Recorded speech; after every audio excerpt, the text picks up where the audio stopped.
Hola, ¿qué tal? Soy Gustavo Tobar y hoy les vengo a presentar el tema lenguaje, pensamiento y su representación, que corresponde a un tema de la materia neurociencias cognitivas que imparte el profesor Mario Alberto Arias García en la licenciatura de Psicología en la Facultad de Psicología de la UNAM.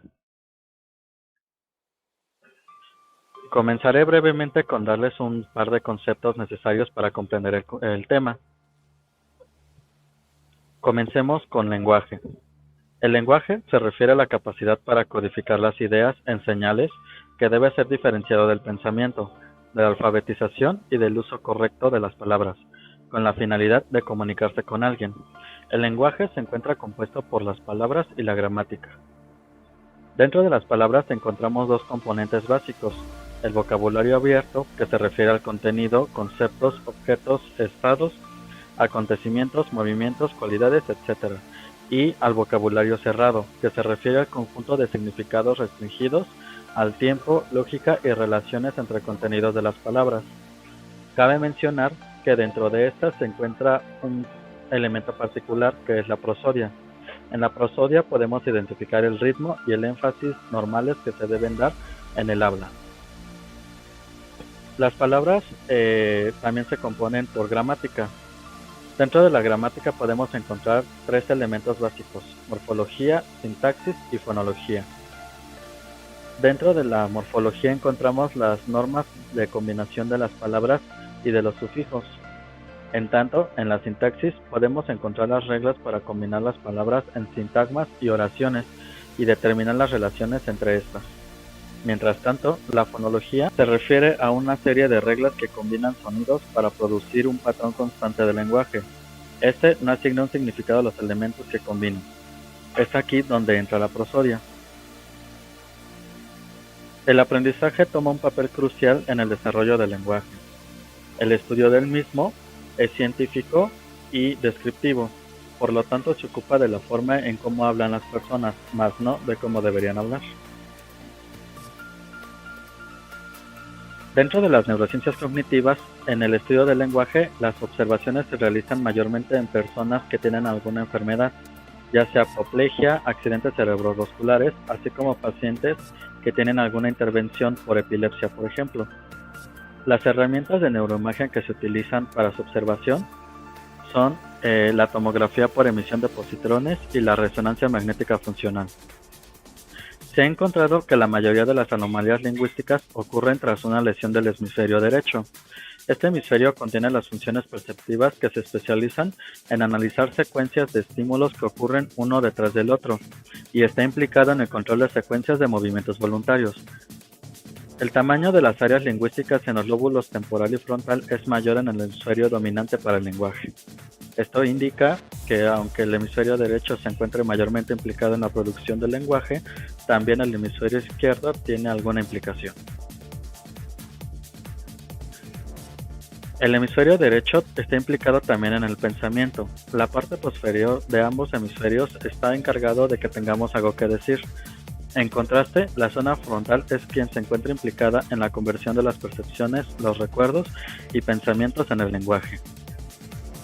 Wernicke sugiere que el área de Broca contiene memorias motoras, en particular recuerdos de las secuencias de movimientos musculares necesarios para articular las palabras, mientras que la zona caudal del lóbulo frontal izquierdo contiene los programas para la articulación de las mismas.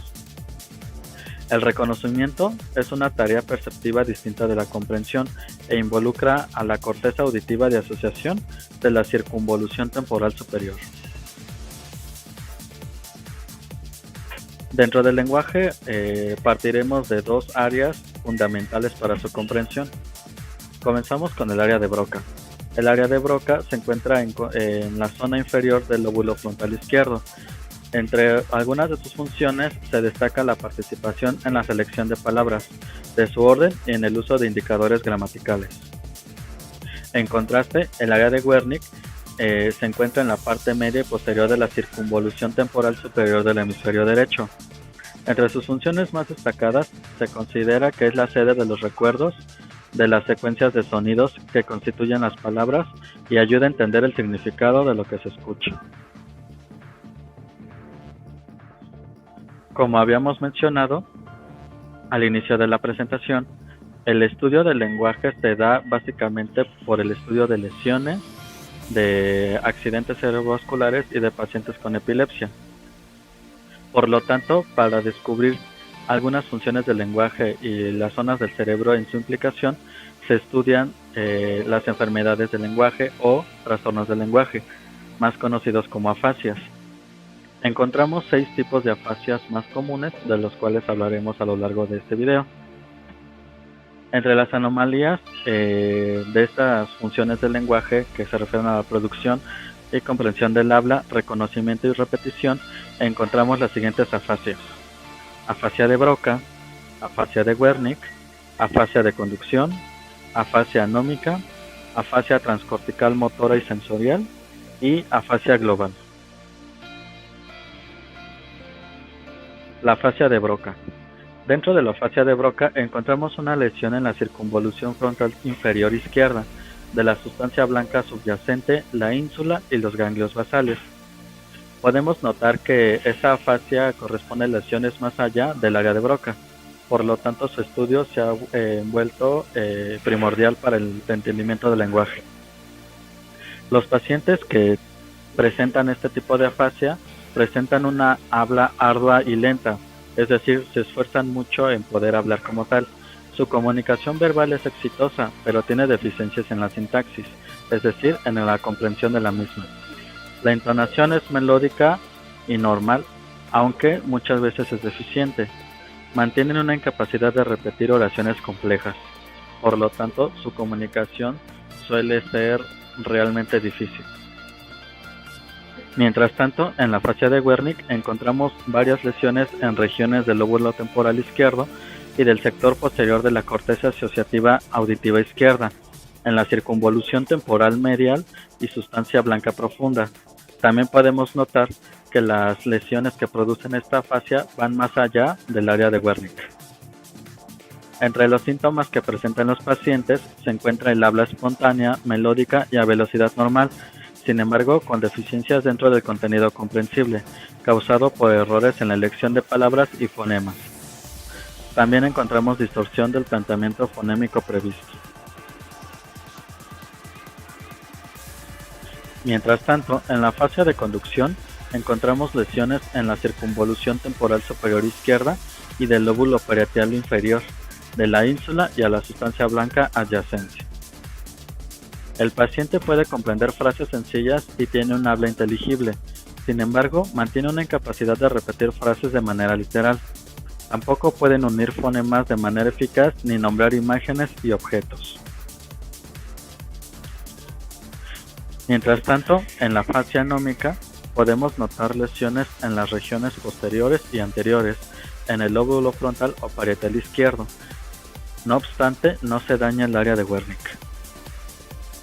El paciente puede presentar habla fluida y con gran comprensión, pero mantiene dificultades para encontrar las palabras adecuadas. Su uso de circunloquios para aproximarse a las palabras olvidadas es muy frecuente. Los circunloquios son palabras que se aproximan a una idea, pero que no logran concretarla como tal, y se considera que este tipo de afasia es una amnesia parcial de palabras. Afasia transcortical motora. En este tipo de afasia se considera que existe una desconexión de las áreas del lenguaje. La lesión se encuentra dentro del área frontal dorsolateral izquierda o en el área motora suplementaria izquierda, ubicadas en la parte alta del lóbulo frontal. En este tipo de afasia, el paciente mantiene una incapacidad para hablar con fluidez, pero puede tener la facilidad para repetir frases muy extensas. En contraste, la afasia transcortical sensorial se encuentra con una lesión fuera del área perisilviana, afuera de los lóbulos temporal superior y parietal inferior. Los pacientes muestran un habla fluida, pero con deficiencia en la comprensión y en la denominación de objetos. Sin embargo, la repetición de las palabras se mantiene intacta. Afasia global. La afasia global es producida por una lesión en la región anterior del lenguaje, en los ganglios basales y en la ínsula, en la circunvolución temporal superior y en las regiones posteriores del lenguaje. Prácticamente es una pérdida completa por la capacidad de comprensión del lenguaje, de la formulación del habla y de la repetición de frases, por lo que los pacientes con este tipo de afasia prácticamente no pueden comunicarse de ninguna manera a través del lenguaje. Sin embargo, suelen conservarse algunas capacidades como el habla no deliberada, hábitos y cantar melodías previamente conocidas al daño o lesión en el cerebro. Viene acompañada de debilidad en el lado derecho de la cara y con parálisis de las extremidades derechas. Pensamiento. Como habíamos indicado al inicio de esta presentación, debemos hacer un poco de diferenciación entre lenguaje y pensamiento, aunque sus funciones van unidas. Sin pensamiento no podemos emitir como tal un lenguaje comprensible. Por lo tanto, el hecho de tener ideas e inferir nuevas a través de las previas es un factor fundamental para poder tener un lenguaje y una capacidad de comunicación que nos permita poder mantener comunicación con las demás personas. En el pensamiento también se ha hecho estudios a través de enfermedades mentales, en este caso ya consideradas psiquiátricas. Dentro de la psiquiatría y la salud mental encontramos 4 grupos fundamentales para el estudio de los trastornos del pensamiento, dentro de los cuales se encuentran los trastornos de la cognición, como la esquizofrenia, que es el tema central de esta presentación, los trastornos del estado de ánimo, como la depresión y la ansiedad, trastornos del aprendizaje, memoria e inteligencia, como el atraso mental, y el trastornos de comportamiento social, que dentro de estos se encuentran todos los trastornos de personalidad. Sin embargo, la esquizofrenia será nuestro punto de partida y del cual haremos un tema de estudio específico. Bien, hay muchas teorías que suponen dar una explicación a la esquizofrenia desde su origen, dentro de las cuales las más representativas son la perspectiva neurocognitiva, psicoanalítica y conductual. Daremos un breve recorrido por cada una de ellas para dar una mejor comprensión de la esquizofrenia desde estos distintos enfoques. Dentro del enfoque neurocognitivo encontramos toda una serie de lesiones y de cambios anatómicos, así como la famosa hipótesis del manejo de la dopamina en el cerebro, lo cual vamos a tocar más adelante. Dentro de las alteraciones anatómicas para que se produzca la esquizofrenia desde este enfoque neurocognitivo, podemos encontrar decrementos en el flujo sanguíneo cerebral y cambios a nivel anatómico en los sistemas gangliobasales y en los lóbulos frontales. Generalmente se acompaña también por unos cambios o mutaciones en algunos genes específicos que son heredados. Sin embargo, para que estos genes puedan expresarse, se necesitan de algunos cambios, problemas, conflictos a nivel social dentro del paciente para que estos puedan desencadenar la expresión de estos genes. Por lo tanto, no se sugiere que la transmisión de estos genes suponga que el paciente desde su niñez va a presentar síntomas de esquizofrenia. Dentro del psicoanálisis encontramos una explicación con base en las teorías freudianas de las neurosis y de la psicosis. Freud concebía que la diferenciación del yo coincide con el descubrimiento de objetos. Un yo existe en la medida en que se diferencia de los objetos que no son del yo. Por lo tanto, en la esquizofrenia se ha regresado al narcisismo, ha perdido sus objetos, se ha apartado de la realidad y se ha derrumbado. Dentro de la esquizofrenia, el colapso de la aptitud para el juicio de la realidad y los síntomas de desintegración del yo también pueden ser interpretados como un regreso a la época en que no se había constituido el yo. Algunos síntomas de la esquizofrenia constituyen expresiones directas de su derrumbe regresivo del yo y a una anulación de las diferenciaciones adquiridas a lo largo del desarrollo mental. Entre algunos signos se encuentran las fantasías de destrucción del mundo, ciertas sensaciones físicas, despersonalización, delirios de grandeza, síntomas severofénicos, maneras arcaicas de pensar y de hablar. Por lo tanto, el conductismo sugiere que a través de las teorías del aprendizaje podemos aprender que las personas que padecen esquizofrenia aprenden reacciones irracionales y maneras de pensar imitando a sus padres, los cuales tienen sus propios problemas afectivos. Las relaciones interpersonales deficientes de las personas con esquizofrenia se desarrollan debido a las carencias de los modelos que han de seguir durante la infancia. Me pareció importante tocar estos tres enfoques de la esquizofrenia porque considero que en conjunto pueden dar una explicación más efectiva de los síntomas que presentan los pacientes con este tipo de esquizofrenia. Ahora bien, debemos de aprender qué es un episodio psicótico. El episodio psicótico se refiere a un estado mental donde algunos de los procesos de pensamiento no son capaces de examinar la realidad correctamente. Es decir, el paciente que entra dentro de un episodio psicótico mantiene una pérdida de la noción de la realidad. La esquizofrenia se sugiere que maneja unos signos prodrómicos. Estos signos se refieren a conductas y patrones de comportamiento previas al episodio psicótico. Es decir, estos signos nos dan un previo de que más adelante, a mediano o a corto plazo inclusive, se presentará ya un episodio psicótico. Dentro de la esquizofrenia observamos dos tipos de síntomas, denominados positivos y negativos. Dentro de los síntomas positivos encontramos la presencia de signos y síntomas que se consideran desorganizadores de la mente, esto es, indican la presencia de comportamientos anómalos. Dentro de estos síntomas se encuentran las alucinaciones, delirios y pensamiento desorganizado. Mientras tanto, los síntomas negativos reflejan la ausencia de determinadas conductas sociales e interpersonales normales, es decir, cuestiones que quiebran la realidad social de los pacientes. Dentro de estos se incluyen ansiedad, depresión, aplanamiento afectivo, etc.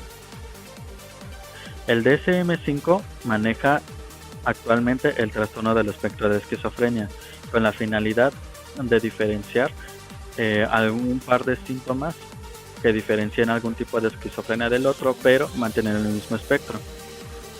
También recorreremos brevemente lo que es el diagnóstico diferencial que maneja el DSM-5, así como la etiología, que en este caso se compone desde un punto genético, alteraciones anatómicas y alteraciones de los sistemas dopaminérgicos. Asimismo, tocaremos brevemente el pronóstico y tratamiento de la esquizofrenia. Como ya lo habíamos mencionado, tocaremos brevemente el diagnóstico y pronóstico a través del DSM-5. Dentro del trastorno del espectro de la esquizofrenia se manejan muchos tipos, sin embargo, nosotros solamente tocaremos el esquizofrenia simple. Dentro del DSM-5, la esquizofrenia siempre viene codificado por el código F20.9, manejando los siguientes criterios. El criterio A consiste en la toma de dos o más de los síntomas que cada uno de ellos se presentan durante una parte significativa de tiempo durante un mes. Al menos uno de ellos ha de ser 1, 2 y 3. El 1 corresponde a síntomas positivos, el 2 a síntomas negativos y el 3 a síntomas que se presentan durante un episodio psicótico. Criterio B. Durante una parte significativa de tiempo desde el inicio del trastorno, el nivel de funcionamiento de uno o más ámbitos de vida del paciente está muy por debajo del nivel alcanzado antes del inicio. Es decir, el paciente comienza a presentar conductas totalmente asociales o disociativas. Ya no va al trabajo, ya no mantiene hábitos de higiene personal, su pensamiento se encuentra ya abstraído de la realidad, etc. Criterio C. Los signos continuos del trastorno persisten durante un mínimo de 6 meses, incluyendo los síntomas del criterio A en fase activa y con síntomas prodrómicos y residuales. Es decir, hay más de un episodio psicótico y la presencia de síntomas son cada vez más marcadas. El criterio D. El trastorno debe diferenciarse de otros trastornos psicóticos y del estado de ánimo. Es decir, si existen síntomas de algún trastorno maníaco depresivo o bipolar, debe hacerse la diferenciación y por lo tanto no se dé el diagnóstico de esquizofrenia simple. Criterio E. No se atribuye como efectos por uso de sustancias u otra afección médica. Es decir, si el paciente tiene alguna otra afección médica como demencia, no se puede realizar el diagnóstico como tal de esquizofrenia, porque la demencia ya estaría justificando los síntomas de la esquizofrenia. Finalmente tenemos el criterio F, que este consiste en agregar solo si existen alucinaciones o delirios en el trastorno del espectro autista o de algún trastorno de comunicación o de inicio en la infancia. Esto quiere decir que si ya hay un diagnóstico de autismo desde la infancia del paciente, ya no se puede hacer o no se debe de hacer un diagnóstico de esquizofrenia. El diagnóstico diferencial. Este elemento dentro del diagnóstico es muy importante porque nos ayuda a entender las comorbilidades que pueda presentar el paciente y que puedan ser objeto de estudio. Dentro del diagnóstico diferencial de la esquizofrenia que marca el DSM-5, podemos encontrar que hay que marcar una diferencia si se presentan síntomas del trastorno depresivo mayor o trastorno bipolar con características psicóticas y catatónicas. También se debe de diferenciar del trastorno esquizoafectivo, del trastorno esquizofreniforme, del trastorno psicótico breve, del trastorno delirante, del trastorno esquizotípico de la personalidad, trastorno obsesivo compulsivo y trastorno dismórfico corporal. Etiología. La etiología se refiere al origen que da en este sentido a la presencia de síntomas y trastornos. Como lo habíamos mencionado en algún momento, dentro de la esquizofrenia se presuponen la posibilidad de 3 elementos que pueden dar origen a los síntomas, ya sea genética, alteraciones anatómicas o alteraciones de la transmisión sináptica dopaminérgica asociadas a algunos síntomas de la esquizofrenia. Comencemos brevemente por la etiología por genética. Dentro de la etiología por genética, la esquizofrenia se considera que es polinégica, es decir, que más de un gen puede ser el causante de la presencia o expresión de algunos síntomas esquizofrénicos. Estos genes pueden influir en la expresión de síntomas en función de otros factores, es decir, el paciente debería de tener algún tipo de situación conflictiva o traumática que pueda desencadenar la activación de estos genes para que así se puedan expresar los síntomas. Dentro de las alteraciones anatómicas encontramos una serie de situaciones que pueden desembocar en la expresión de síntomas dentro de la esquizofrenia, entre los cuales se ha encontrado un decremento del flujo sanguíneo cerebral en la parte izquierda del globo pálido, alteración de los lóbulos frontales, la corteza del lóbulo temporal luce más delgada y la zona anterior del hipocampo es más pequeña en la parte izquierda. Asimismo, se observan ventrículos laterales y el tercer ventrículo es más grande, así como ensanchamientos de las fisuras y de los lóbulos temporal y frontal. Estos cambios anatómicos suponen la presencia de algunos síntomas, aunque su investigación se ha limitado solamente a que se han observado estas modificaciones anatómicas en pacientes con esquizofrenia, sobre todo en signos o síntomas negativos. También encontramos una serie de alteraciones en la transmisión sináptica dopaminérgica que se asocian a los síntomas de esquizofrenia.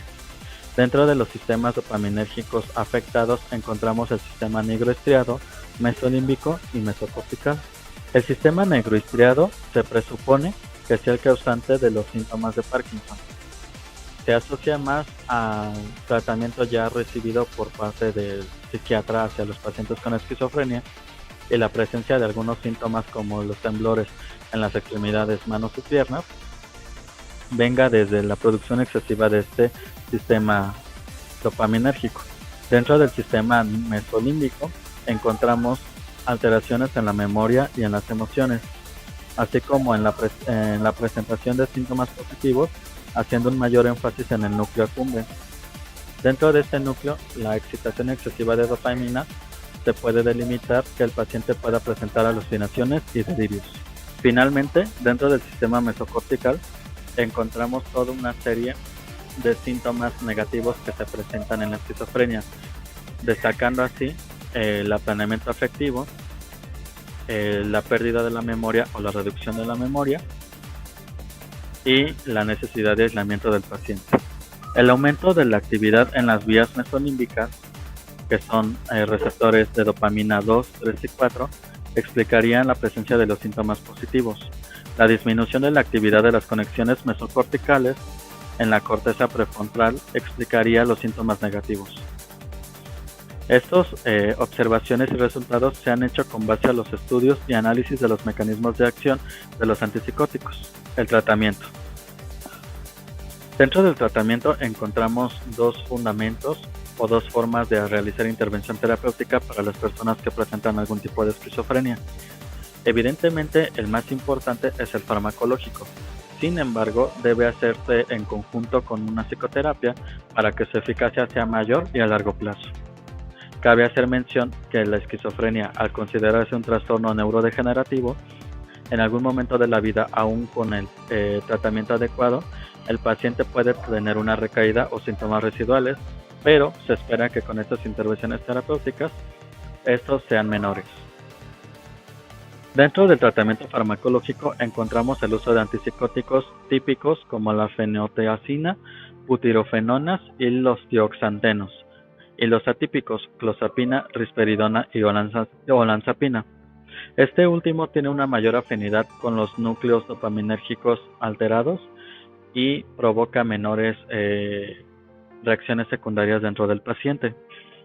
Asimismo, dentro de la psicoterapia encontramos algunas formas de intervención, entre los cuales se destaca la intervención psicoeducativa familiar, lo cual sugiere que se debe mejorar la calidad de vida del paciente y de los cuidadores, creando un ambiente con niveles muy bajos de estrés y ansiedad, y evitar así la remisión de síntomas en tanto sea posible.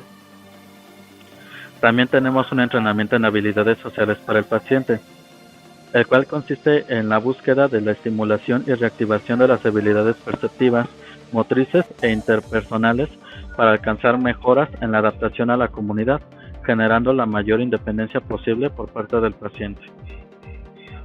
Asimismo, tenemos una terapia de cognitivo-conductual, lo cual busca reducir la angustia y la interferencia de los síntomas psicóticos en el funcionamiento normal, ayudando a entender la implicación de la cognición en sus emociones y conductas disfuncionales, promoviendo así experiencias correctivas y nuevos aprendizajes que fomenten pensamientos y habilidades adaptativas. Asimismo, podemos encontrar una rehabilitación cognitiva, la cual busca mejorar el rendimiento de algunas funciones cognitivas superiores, como la atención, memoria y concentración de parte del paciente. Como podemos notar, nuestro cerebro participa en múltiples funciones ejecutivas que van desde la percepción hasta la producción del lenguaje y representación del pensamiento. Las alteraciones y lesiones dentro de algunos sistemas específicos del cerebro provocan algunas anomalías, como en la incomprensión del habla, en la falta de producción del habla, en la repetición o en la creación de ideas. Como podemos notar también, los psicólogos tenemos una alta incidencia dentro de las neurociencias cognitivas y de la psiquiatría. Por lo tanto, más que verse como un estudio, podemos realizar un trabajo en conjunto para entender mejor este tipo de afecciones que aún a la fecha, muchos de ellos como la esquizofrenia, tenemos todo un reto por comprender desde su etiología hasta las formas de intervención cada vez más eficaces. Gracias.